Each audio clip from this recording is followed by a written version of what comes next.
नमस्ते जोहार, मैं राजू। आप सब देख रहे हैं 24 झारखंड न्यूज। चलिए जानते हैं सुबह से लेकर शाम तक की तमाम बड़ी खबरों को।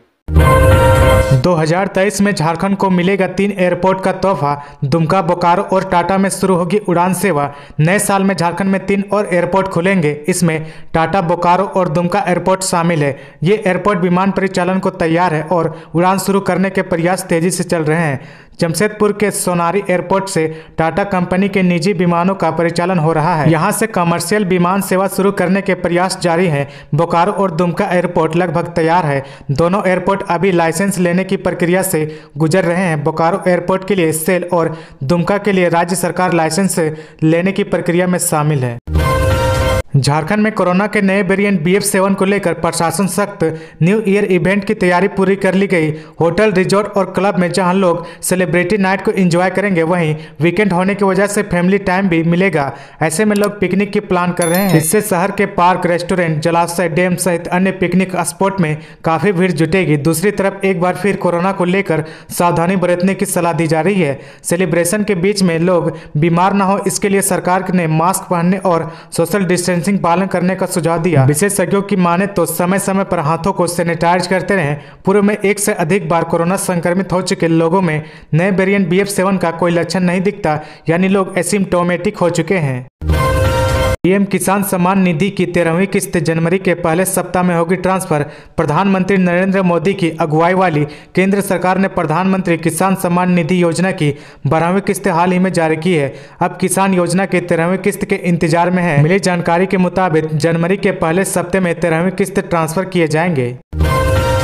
890 करोड़ रुपए लाभुकों के बीच हस्तांतरित। सीएम बोले, कोई सरकार ने नहीं किया ऐसे चुनौतियों का सामना। हेमंत सोरेन सरकार के 3 वर्ष गुरुवार को पूरे हो गए। इस अवसर पर प्रोजेक्ट भवन सभागार में राजकीय समारोह का आयोजन किया गया। मुख्यमंत्री ने 890 करोड़ रुपए DBT के माध्यम से लाभुकों को हस्तांतरित किया। यह राशि मुख्यमंत्री सूखा राहत योजना, सावित्रीबाई फुले किशोरी समृद्धि योजना और प्री मैट्रिक छात्रवृत्ति योजना के लाभुकों के बैंक खातों में दी गई। जोहार खिलाड़ी वेब पोर्टल आपकी योजना आपकी सरकार की स्टेटस रिपोर्ट कार्मिक विभाग द्वारा महत्वपूर्ण अधिसूचनाओं को संकलित करते हुए कॉपी का विमोचन किया गया। मौके पर मुख्यमंत्री ने कहा कि आज सरकार के 3 वर्ष पूरे हो रहे हैं। इस दौरान हमने कई उतार चढ़ाव देखे। झारखंड अलग राज्य बनने के बाद पिछले 20 वर्षों में किसी भी सरकार को ऐसी चुनौतियों का सामना नहीं करना पड़ा जैसा कि हमारी सरकार को करना पड़ा है।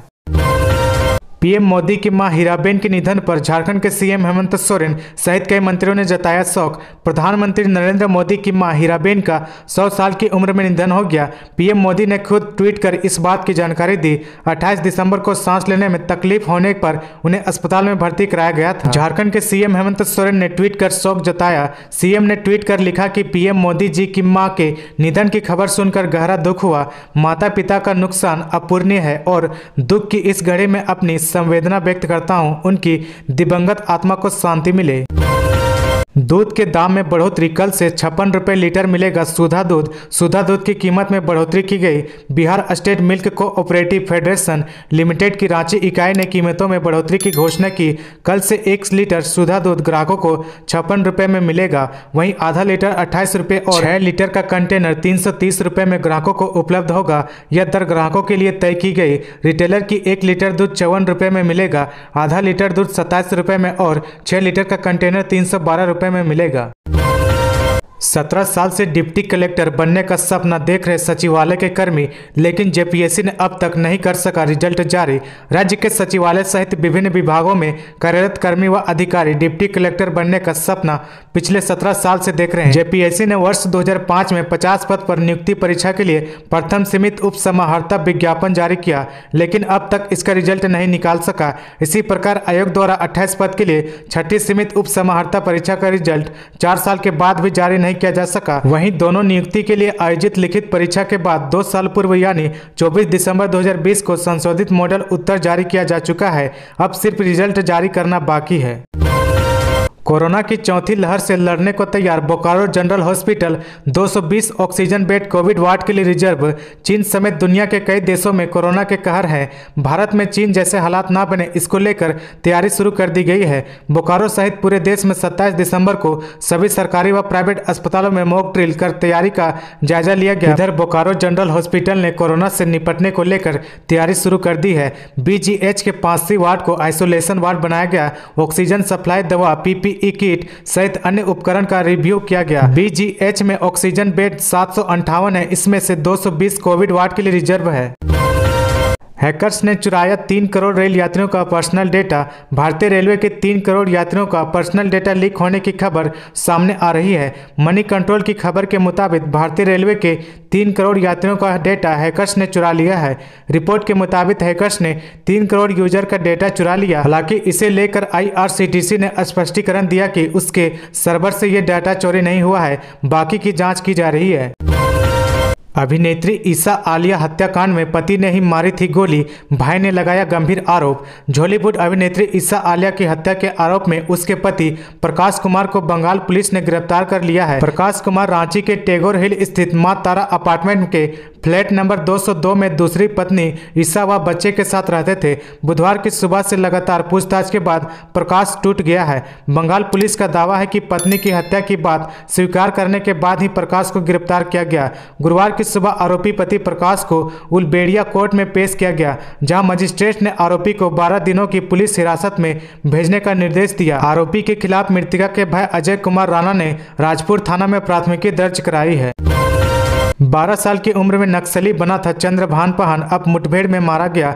भाकपा माओवादी के शीर्षक नक्सली नेता और रविंद्र गंजू दस्ते के 2 सब जोनल कमांडर चंद्रभान पहान और गोविंद बिरजिया 29 दिसंबर को लोहरदगा पुलिस के साथ बुगडू थाना क्षेत्र में हुए मुठभेड़ में घायल हो गए थे। इसमें चंद्रभान पहान की मौत हो गई। गोविंद बिरजिया पुलिस के हत्थे चढ़ गया है।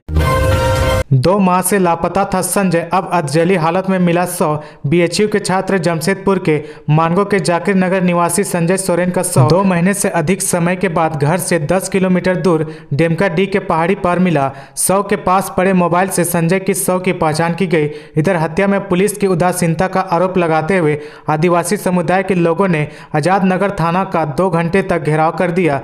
पुलिस के खिलाफ नारेबाजी की गई। सिटी SP के आश्वासन के बाद जाम हटाया गया। नेशनल गंगा काउंसिल की बैठक में शामिल हुए CM हेमंत सोरेन। PM नरेंद्र मोदी की अध्यक्षता में आयोजित नेशनल गंगा काउंसिल की बैठक में झारखंड के मुख्यमंत्री हेमंत सोरेन शामिल हुए। इस बैठक में शामिल होने के लिए शुक्रवार को ही श्री सोरेन कोलकाता गए थे। इस बैठक में केंद्रीय मंत्रियों के साथ उत्तर प्रदेश, उत्तराखंड, बिहार, झारखंड और पश्चिम बंगाल के मुख्यमंत्री शामिल हुए। गंगा नदी में जहाज असंतुलित होने से 3 ट्रक डूबे, चालक लापता। साहिबगंज मनिहारी के बीच गंगा पुल बना रही दिलीप बिल्डकॉन कंपनी के जहाज का संतुलन बिगड़ जाने से कई हाईवा गंगा में डूब गए। हादसे में एक हाईवा का चालक भी लापता। यह घटना शुक्रवार की सुबह करीब 8 बजे हुई। DBL कंपनी ने 3 हाईवा डूबने की पुष्टि की है। हालांकि मौके पर मौजूद कुछ लोगों ने 3 से अधिक हाईवा डूबने का अंदेशा जताया है। घटना के समय सुबह घना कोहरा छाया हुआ था। जहाज पर अधिकतम 10 हाईवा लोड करने की क्षमता है। इस जहाज के माध्यम से गंगा पुल के मटेरियल को साइट पर पहुंचाया जाता है। तो ये थी आज की झारखंड की टॉप बड़ी खबरें। इसी तरह झारखंड की हर छोटी सी बड़ी खबर देखने के लिए आप हमारे चैनल 24 झारखंड न्यूज को सब्सक्राइब करके बेल आइकन प्रेस कर ले, जिससे आपको झारखंड की हर छोटी सी बड़ी खबर की अपडेट आप तक पहुंचता रहे। तो आज के लिए बस इतना ही। हमें दीजिए इजाजत, फिर मिलते हैं नेक्स्ट न्यूज में।